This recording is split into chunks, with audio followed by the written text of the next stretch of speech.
Говорят, что Гумер Баширов никогда не кичился своими книгами. Даже дома хранил их в шкафах с непрозрачными стеклами, но считал себя счастливым именно благодаря им. Я написал несколько книг, романов, повестей.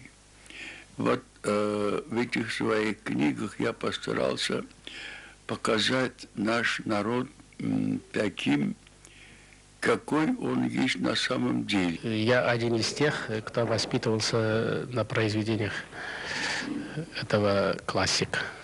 Через эти произведения формировалось наше мировоззрение.